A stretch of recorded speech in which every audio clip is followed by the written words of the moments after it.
જય શ્રી કૃષ્ણ મિત્રો, આપ જોઈ રહ્યા છો યુટ્યુબ. આપ સૌનું મારી યુટ્યુબ ચેનલમાં સ્વાગત છે. મિત્રો, આજે આ વિડીયોમાં આપણે સાંભળવાના છીએ ચૈત્ર માસની પૂર્ણિમા ક્યારે છે અને તેનું શું મહાત્મય છે, અને હનુમાનજીનો જન્મ ઉત્સવ આજે ક્યારે મનાવવાનો છે. તારીખ 2 એપ્રિલ 2026 હનુમાનજીનો જન્મદિવસ છે. આ વિડીયોમાં આપણે શ્રી હનુમાનજીના જન્મની કથા તથા આ પૂર્ણિમાનું મહાત્મ્ય વિશે જાણીશું.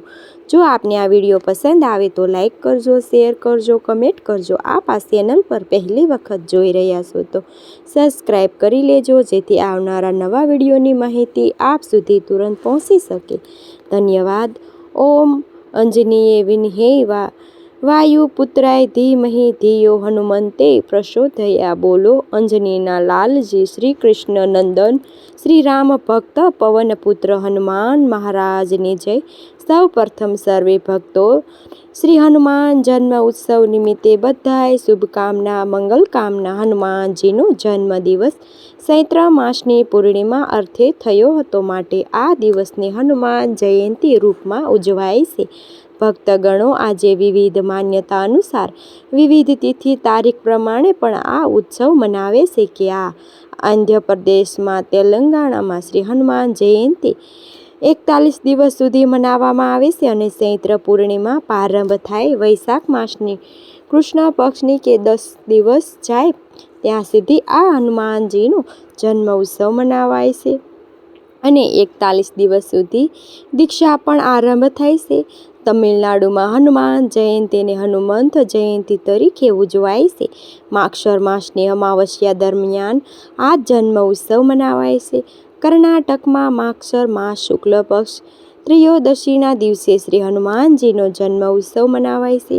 હનુમાન વ્રત તરીકે ઓળખાય છે. આમાં અલગ અલગ માન્યતા પ્રમાણે અલગ અલગ રાજ્યોમાં શ્રી હનુમાનજીનો જન્મ ઉત્સવ મનાવાય છે. કહેવાય છે કે હનુમાનજીનો જન્મ સૂર્યોદય સમયે થયો હતો. જ્યારે સૂર્ય ઉદય થયા હોય તે જ સૂર્યનારાયણ દેવ હનુમાનજીના ગુરુ પણ છે. હનુમાન જયંતિના દિવસે મંદિરોમાં પ્રાપ્તકાળથી જ બ્રહ્મા મુહૂર્તમાં જ આધ્યાત્મિક પ્રવચન દ્વારા આયોજન દ્વારા શ્રી હનુમાનજીનો જન્મ ઉત્સવ ઉજવવામાં પ્રારંભ થશે. આમ તો પૂર્ણિમાના દિવસે હનુમાનજીની પૂજા આખો દિવસ આપણે ગમે ત્યારે કરી શકીએ છીએ, પરંતુ છતાં પણ પૂજા મુહૂર્ત જાણી લઈએ. શ્રી હનુમાનજીનો જન્મ ઉત્સવ બ્રહ્મા મુહૂર્ત અર્થાત 4:30 થી લઈને સવાર સુધી, અભિજીત મુહૂર્ત બપોરના 12 વાગ્યાથી લઈને 12:38 સુધી, અમૃતકાલ બપોર 11:30 લઈને 1 થી 10 સુધી, વિજય મુહૂર્ત બપોર 2 થી 30 લઈને 3:21 સુધી, અને ગોલધુ મુહૂર્ત આપણે પ્રદોષકાળ કહીએ છીએ તે લગભગ 6:45 લઈને 7:06 સુધી. આ દરમિયાન શ્રી હનુમાનજીની પૂજા ઉત્તમમાં ઉત્તમ મનાય છે. છતાં પણ આજે આપણે જ્યારે ભાવથી પ્રેમથી હનુમાનજીને દર્શન કરીએ, પૂજન કરીએ એ સમય ઉત્તમ છે. શ્રી હનુમાનજીને આજે ચણા, ગોળ, ગુંદી, ગાંઠિયા, મોતીસૂરના લાડુ, કેળા, સૂકા મેવા, પાંચ અમૃત આદિનો ભોગ સમર્પિત થાય છે. ચમેલીનું તેલ, સિંદૂર છે, કેસરી કલરનું સિંદૂર હોય કે તે દ્વારા સોલા ચડાવાય છે. શ્રી હનુમાનજીને પ્રસન્ન કરવા માટે આજે ભક્તો મંત્ર જાપ કરે છે, હનુમાન ચાલીસા પાઠ છે, સુદર્શન કાંડ છે, બજરંગ બાણ છે તેનો પાઠ કરી શકે છે. કહેવાય છે કે ઇન્દ્રદેવના વજ્રનો ઘાતક શ્રી હનુમાનજીને ઠૂઠી પર એટલે કે જેને સંસ્કૃતમાં હનુ કહેવાય છે ત્યાં થવાને જે ટોઠી છે તેને તૂટી ગઈ હતી, એટલા માટે પવનપુત્ર નામ શ્રી હનુમાનજીની રાખવામાં આવ્યું હતું, પ્રચલિત થયું હતું. આ ઉપરાંત પણ શ્રી હનુમાનજીના 1000 નામ છે, જેમાં ખાસ કરીને બજરંગબલી, મારુતિ, અંજની સુત, વાયુપુત્ર, સંકટ મોચન, કેસરી નંદન, મહાવીર, કપિલ, શંકર, સુવન આદિ નામ પ્રચલિત છે. હનુમાનજીને દેવતાઓ દ્વારા આશીર્વાદ પણ ઘણા બધા પ્રાપ્ત થયા હતા. દેવતાઓને પ્રસન્ન થઈને શ્રી હનુમાનજીને જે વરદાન આપ્યા હતા તેમાં સૂર્યનારાયણ દેવે 100 ભાગનું તેજ આપ્યું હતું. યમરાજે તેમને વરદાન આપ્યું હતું કે ક્યારેય તેઓ તેમને જીવ નહીં લે, એટલે કે તે શ્રી હનુમાનજી અમર તત્વ પ્રાપ્ત કરશે. કુબેર ભગવાને વરદાન આપ્યું હતું કે કોઈ તેમને યુદ્ધમાં હરાવી નહીં શકે. મહાદેવે વરદાન આપ્યું હતું કે તેઓ ક્યારેય કોઈની શરીરથી મરણ નહીં પામે.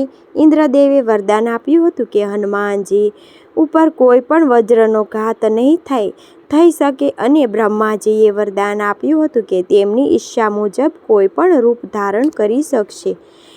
આમ આ હનુમાનજીને ઘણા બધા વરદાન પણ પ્રાપ્ત થયા હતા. અષ્ટસિદ્ધિ નવનિધિના પણ વરદાન હતું.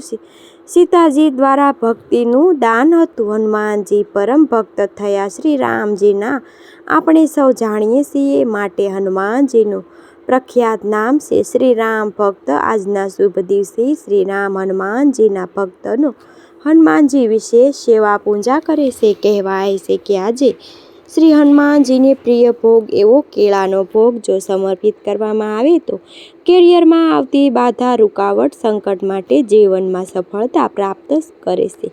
શ્રી હનુમાનજીને ધારણ કરવાથી હનુમાનજીની કૃપા, માનસિક શારીરિક કષ્ટ તે સમાપ્ત થાય છે, આત્મિક બળ પ્રાપ્ત થાય છે.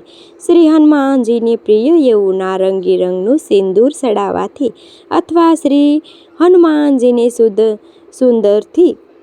સિંદૂરથી અભિષેક કરવાથી કહેવાય છે કે સીતાજીએ જ્યારે શ્રી રામજીના દીર્ઘાયુષ્ય માટે માથા પર સિંદૂર સેથો પૂર્યો, ત્યારે શ્રી હનુમાનજી સીતાજીને પૂછે છે કે માતા, તમે આ સિંદૂર શા માટે લગાવો છો? ત્યારે સીતાજી કહે છે કે હે હનુમાન, આ સિંદૂર લગાવવાથી શ્રી રામજીનું આયુષ્ય વધે છે અને મને અખંડ સૌભાગ્યવતી પ્રાપ્ત થશે. આ સાંભળીને શ્રી હનુમાનજીએ આખા શરીર પર સિંદૂર લેપ કર્યો અને લેપને કરીને શ્રી રામજી સમક્ષ જાય છે. ત્યારે રામજી કહે છે કે હે હનુમાન, આ તમે શું કર્યું છે?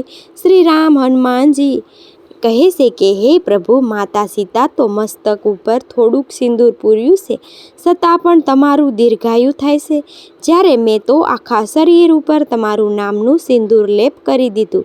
જેથી હે પ્રભુ, આપ સદૈવ પ્રસન્ન રહો, આપના જીવનમાં સકારાત્મક પ્રભાવ પડ્યો રહે નહીં, અને આપ મારી ઉપર કૃપા બનાવી રાખો. શ્રી હનુમાનજીને ઉર્જા અને સાહસના પ્રતીકરૂપ સિંદૂર ચડાવાય છે, જેથી શ્રી હનુમાનજી પ્રસન્ન થાય છે અને રામજી કૃપા પણ પ્રાપ્ત થાય છે. આ ઉપરાંત શ્રી હનુમાનજીને મીઠું પાન પણ ધરાવાય છે. કહેવાય છે કે મધુરતા અને સૌભાગ્ય જીવનમાં બની રહે, પ્રેમ, સમર્પણ અને મધુર વાણીનું પણ પ્રતીક છે. હનુમાન જયંતીના દિવસે હનુમાનને 2 મીઠા પાન અર્પિત કરવામાં આવે તો સંબંધમાં પણ મીઠાશ રહે છે, દાંપત્ય જીવનમાં સુખી રહે છે અને સમાજમાં માન સન્માન બની રહે છે. આ ઉપરાંત આજે શુભ અવસર છે, શુભ દિવસ છે, માટે અસંભવ પણ સંભવ થાય છે. એ કાર્ય માટે શ્રી હનુમાનજીને આજે ભાવથી, પ્રેમથી મનોકામના કહેવાય છે કે પ્રભુ સમક્ષ ભાવથી કરેલી મનોકામના અર્જિત પ્રભુ તુરંત સાંભળે છે. માટે આજે પ્રભુને પ્રાર્થના અવશ્ય કરવી જોઈએ, અને જો આપ જાણે અજાણે થયેલા પાપ દોષ માટે ભૂલ અપરાધ ક્ષમા પણ કરી શકાય છે. આ ઉપરાંત શ્રી હનુમાનજી સમક્ષ ઓમ હમ હનુમતે નમઃ આ મંત્રનો 11 કે 21 કે પછી 51 કે 108 વાર જપ કરવો જોઈએ. આ રીતે શ્રી હનુમાનજીને પ્રસન્ન કરવાની બધી પ્રકારની સંકટ કષ્ટમાંથી મુક્તિ મળે છે.